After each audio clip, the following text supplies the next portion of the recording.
datang di dimensi lain dalam penelusuran misteri. Kali ini kita akan membahas asal-usul makhluk halus yang sering disebut dengan kuntilanak, yang dikutip dari Insert Live Jakarta. Sebelum kita lanjut ke dalam penelusuran misteri, mari kita subscribe terlebih dahulu agar channel dimensi lain dapat terus berkembang.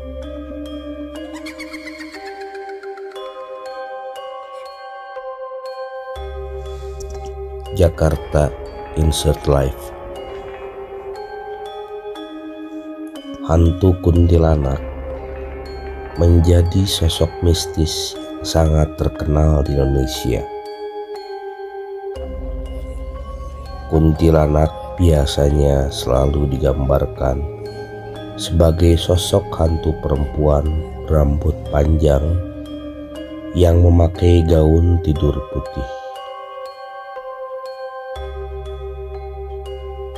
Selain itu, hal yang sangat identik dengan sosok hantu kuntilanak adalah suara tawa yang sangat memekik dan menyeramkan.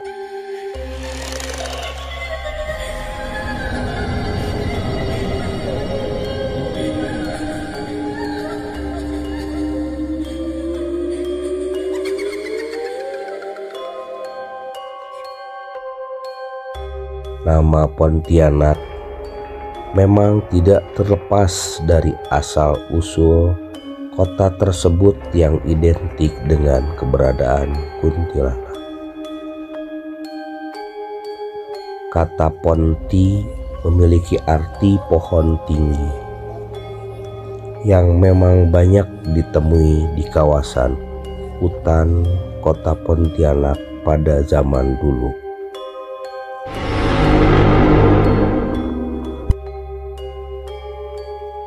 Banyak warga di kawasan Pontianak yang dulu percaya bahwa pepohonan tinggi selalu identik sebagai tempat tinggal roh-roh.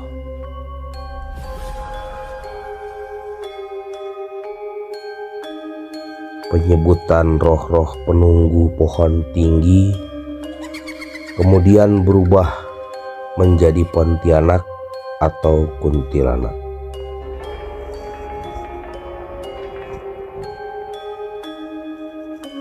Penyebutan tersebut mulai ketika Syarif Abdurrahman Al-Qadri, pendiri kota Pontianak, mulai melakukan penggusuran terhadap pohon-pohon tinggi untuk dijadikan pemukiman.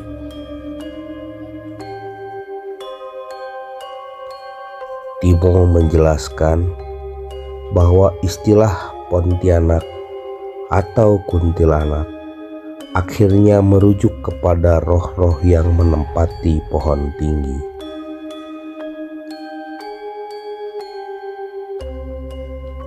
Hal itu pula yang membuat banyak warga percaya bahwa pohon tinggi seperti beringin kerap diidentikan sebagai tempat tinggal makhluk halus. Sementara itu, penggambaran sosok kuntilanak yang identik sebagai hantu perempuan juga punya alasan tersendiri. Sejarawan yang bernama Nadia Karima Melati bahkan membuat penelitian khusus berjudul Monsterisasi Perempuan dan Monoteisme tahun 2022. Terkait hal tersebut, sosok kuntilanak yang selalu digambarkan sebagai hantu perempuan yang menyeramkan tak terlepas dari kehadiran agama monoteisme.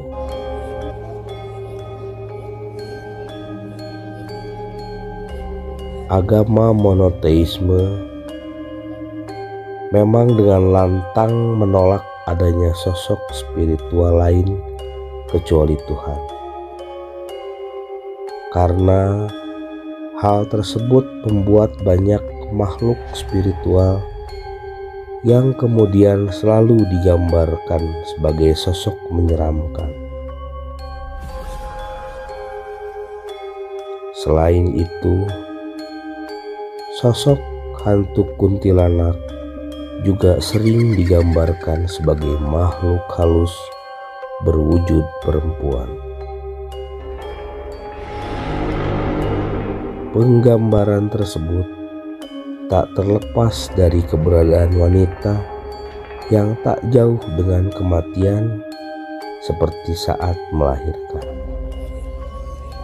Penggambaran sosok kuntilanak yang identik dengan hantu perempuan memang sudah mengakar di tengah masyarakat Indonesia. Bahkan citra tersebut terus abadi karena selalu digembar-gemborkan oleh cerita dan film horor.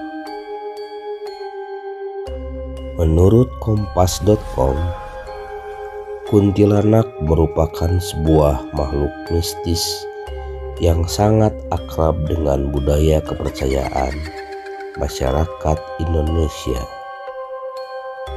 bahkan di Asia Tenggara.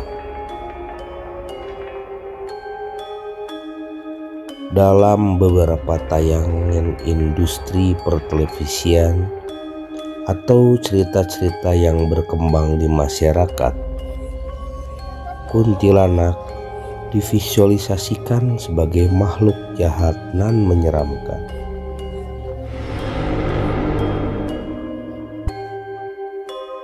Kuntilanak digambarkan sebagai sosok perempuan yang mengenakan pakaian panjang semacam jubah berwarna putih dengan rambut panjang terurai. Kekhasan lain dari makhluk yang dinamai kuntilanak ini adalah dari segi suara dan tawanya yang dinilai menyeramkan.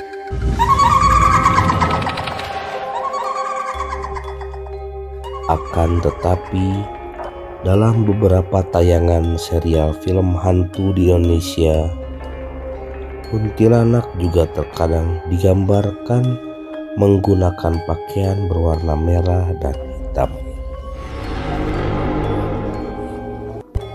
Pemberian warna lain dalam penggambaran kuntilanak semakin memberi kesan yang menyeramkan, seakan menyimpan misteri di balik pakaian tersebut.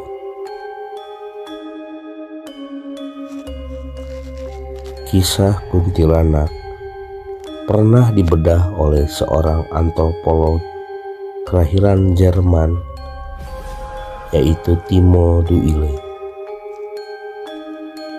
Dalam artikelnya yang berjudul Kuntilanak, Ghost Narratives and Malay Modernity in Pontianak, Indonesia,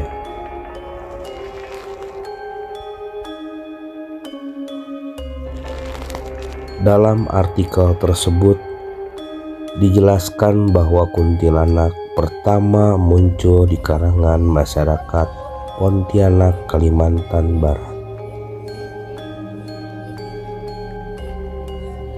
Dikisahkan bahwa hantu kuntilanak muncul ketika adanya upaya mendirikan sebuah kota di antara pertemuan dua sungai, yaitu Sungai Kapuas dan Sungai Landak pada 1771.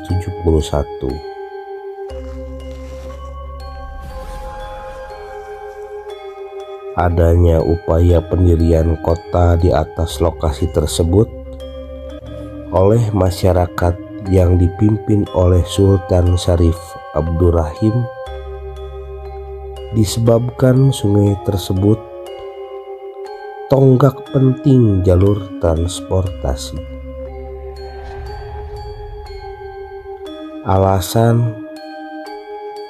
Karena alasan tersebut, akhirnya dilakukan upaya pembangunan sebuah kota di wilayah tersebut karena letaknya yang strategis.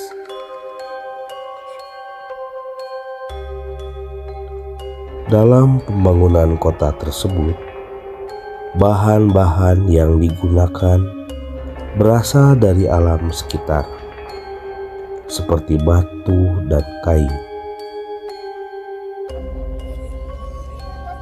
Ketika para pekerja akan menebang pohon-pohon dekat sungai untuk bahan pembangunan, tiba-tiba muncul suara aneh melengking dari atas pohon yang tinggi menjulang.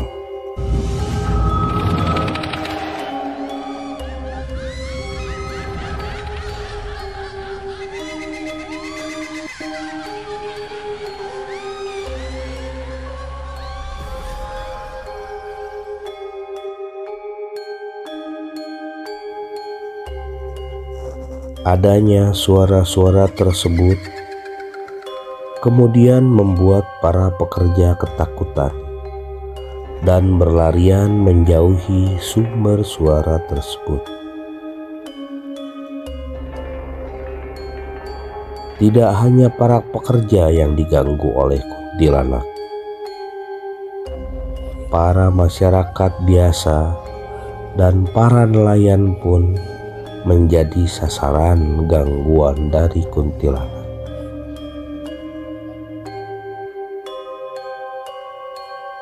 Rumor-rumor tentang adanya hantu kuntilanak yang kerap mengganggu pekerja dan orang-orang yang sedang berlayar di sungai kemudian sampai ke telinga Sultan Syarif Abdurrahim.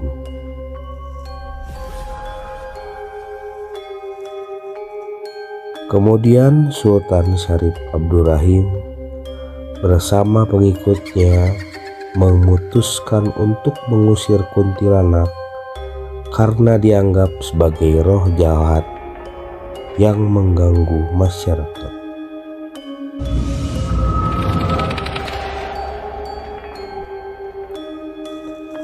Masyarakat setempat bersama Sultan Syarif Abdurrahim kemudian menyiapkan meriam untuk memerangi kuntilanak.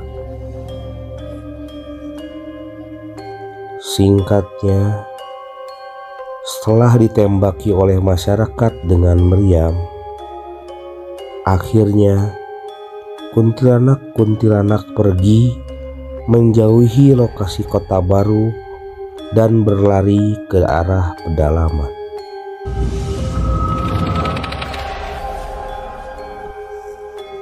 Setelah kuntilanak berhasil diusir, pohon tempat hantu itu berdiam, kemudian ditebang dan digunakan untuk membangun Masjid Agung dan bangunan lainnya.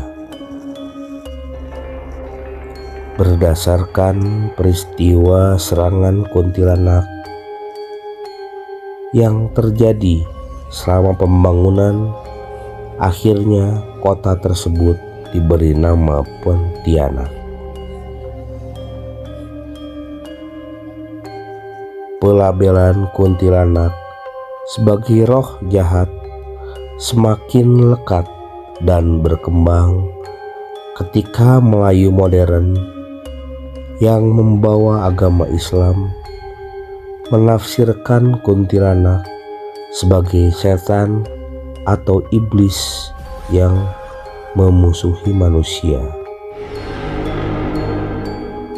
Bahkan dahulu masyarakat Pontianak masih melangsungkan tradisi festival tahunan menembakkan meriam sebagai simbol mengusir kuntilanak.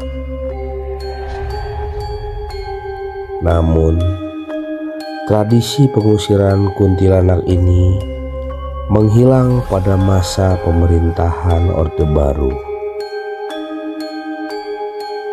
Begitupun dengan keakraban masyarakat dengan meriam tradisional tersebut.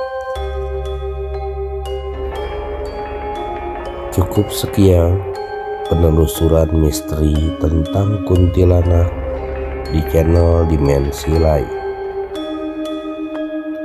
Jangan lupa subscribe, like, share, and comment agar channel Dimensi Lain dapat terus berkembang.